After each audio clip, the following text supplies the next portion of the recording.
Aujourd'hui, nous allons faire le test du citron.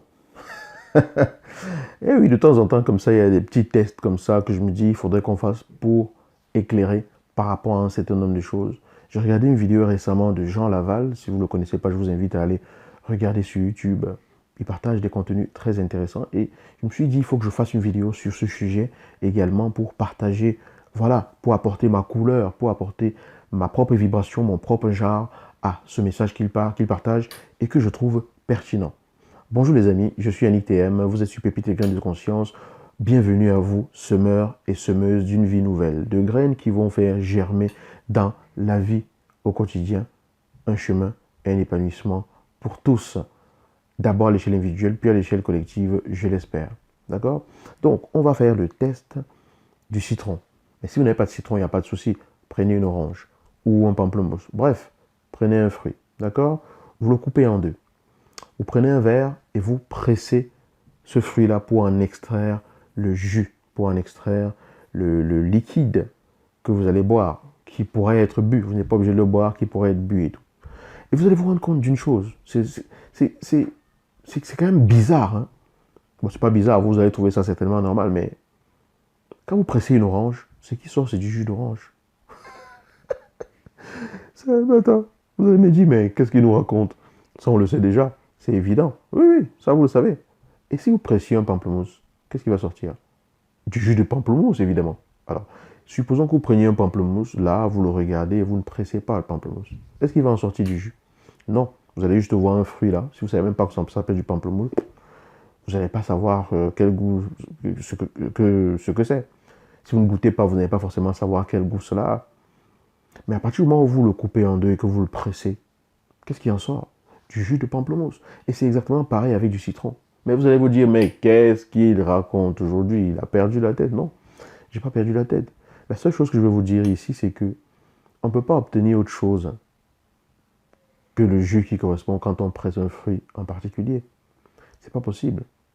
Mais presser ce fruit-là, ça veut dire qu'on exerce une force qui comprime ce fruit-là et qui fait sortir le jus de ce fruit. Suivez-moi très bien. D'accord? Maintenant, cette force-là, c'est une force extérieure qui vient appuyer sur quelque chose qui se trouve à l'intérieur et qui le fait aller à l'extérieur. Donc, vous venant de l'extérieur, il y a une force qui s'exerce sur le fruit et qui entraîne à ce que le fruit pousse à l'extérieur quelque chose qui se contient à l'intérieur. Maintenant, on va faire le parallèle par rapport à nos vies de tous les jours. Lorsqu'une personne vous dit quelque chose qui vous énerve, qui vous frustre, et que vous vous mettez à réagir ou à agir ou à crier ou à nourrir de la haine ou à nourrir de l'énervement, de la colère, vous êtes prêt à tout exploser et tout. Lorsqu'on va vous demander qu'est-ce qui vous arrive, vous allez dire, mais c'est à cause de lui. Ok, cette personne, elle a exercé une force extérieure parce qu'elle a dit quelque chose qui a trouvé un point de pression en vous pour appuyer en vous. Donc c'est comme cette main-là qui appuie sur l'orange. D'accord? La parole de cette personne, le comportement de cette personne et tout, c'est comme cette main-là qui vient de l'extérieur et qui appuie sur l'orange. L'orange, ici, c'est vous. Hein. Vous êtes peut-être le pamplemousse ou vous préférez le citron. J'en sais rien. Mais la parole de cette personne exerce une pression à vous et ce qui sort de vous par la suite n'a rien à voir. Enfin, peut-être, mais j'en sais rien. Mais en tout cas, pas dans la proportion que vous imaginez. Mais ça n'a pas tout à voir avec le fait que cette personne ait exercé cette force. Ce que vous produisez après vient de vous. Vous ne faites sortir que quelque chose sur laquelle la personne est venue appuyer le bouton et a ouvert le robinet en vous. Ça veut dire que ce n'est pas à cause des autres que l'on se met en colère. Ouais, bon, si ça m'arrive de me mettre en colère, je ne suis pas en train de dire que se mettre en colère c'est mauvais ou que c'est bien, j'en sais rien, il n'y a pas de jugement là-dedans. Mais je dis simplement que les fruits qui sortent de nous, on pense souvent que ce sont les autres qui produisent le nectar de ces fruits-là, mais en fait, ce nectar-là, il sort parce que nous l'avons en nous. L'autre est un point de pression. Le comportement de l'autre est un point de pression. Mais ce qui est fantastique, c'est que nous, dans notre comportement d'être humain, on est capable, lorsque l'on reçoit la pression à l'extérieur, de produire autre chose parce qu'on transforme l'effet de cette pression à l'intérieur par les paroles que l'on s'est dit, par la vision que l'on a de la vie et par ce qu'on veut apporter au monde pour le transformer autrement. Ça s'appelle l'alchimie. Ça s'appelle la transformation. Ça s'appelle l'art.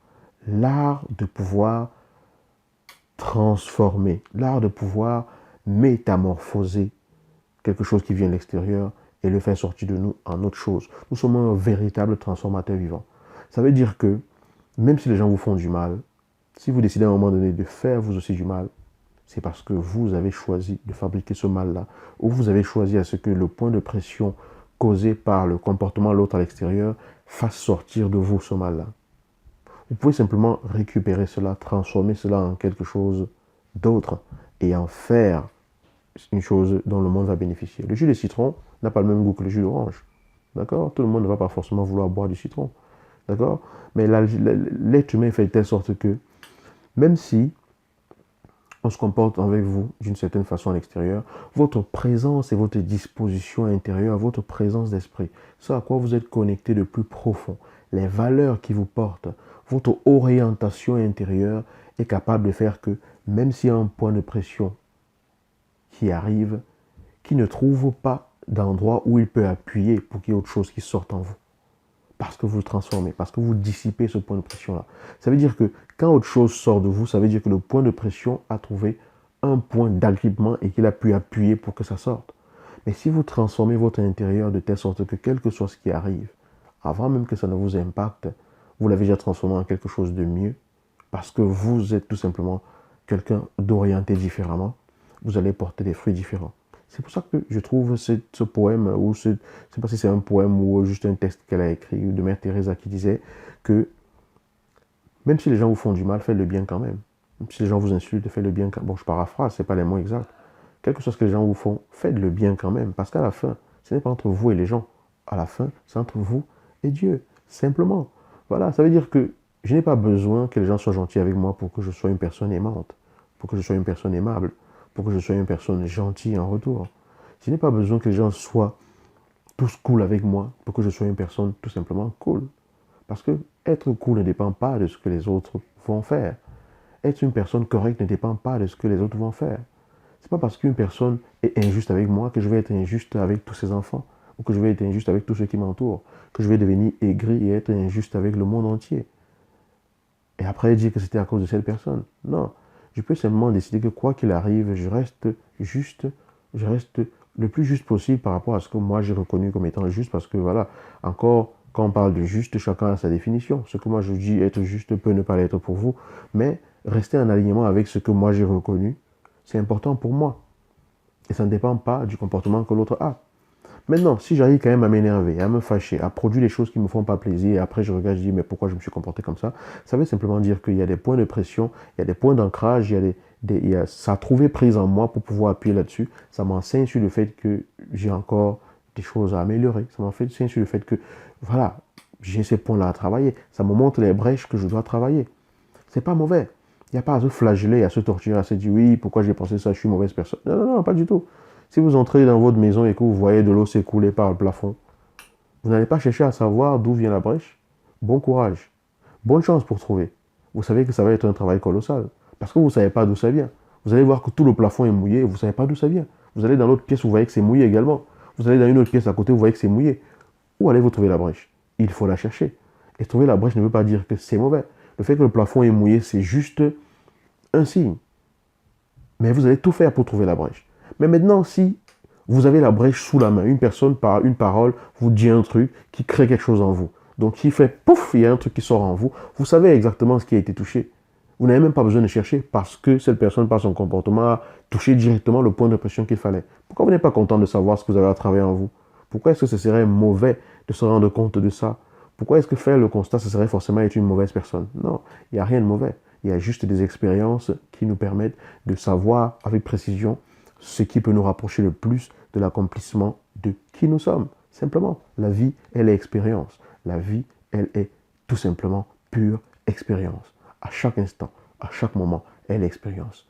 Donc, avant d'en vouloir aux autres, d'accuser les autres de vous avoir mis dans tous vos états, d'accuser les autres de vous avoir énervé, d'accuser les autres de vous avoir fait naître de la colère en vous, dites-vous simplement que ces autres-là ont juste appuyé sur un bouton pour faire sortir de vous quelque chose quelque chose qui vous est pas encore totalement étrangère, quelque chose à laquelle vous êtes peut-être encore connecté, quelque chose que vous devez peut-être encore travailler, quelque chose que vous devez peut-être encore regarder de près, une brèche qui doit peut-être être colmatée, ou quelque chose qui doit encore être comblé. Mais il n'y a pas de jugement là-dedans. C'est juste des indications, comme des voyants lumineux d'une voiture, pour que vous sachiez ce que vous avez à travailler. Arrêtez de vous juger, arrêtez de vous flageller. Soyez dans la dynamique simplement de faire de votre mieux. C'est tout. On est là pour ça. Chacun fait dans la dynamique, fait de son mieux, être heureux, être épanoui, être cool dans sa vie. Voilà. Savourer pleinement la vie. Voilà. Voilà ce que je voulais partager avec vous, cette pépite, cette graine. J'espère que voilà, elle vous inspire. J'espère que vous y trouvez un enseignement qui vous permette d'avoir un autre regard sur différents domaines.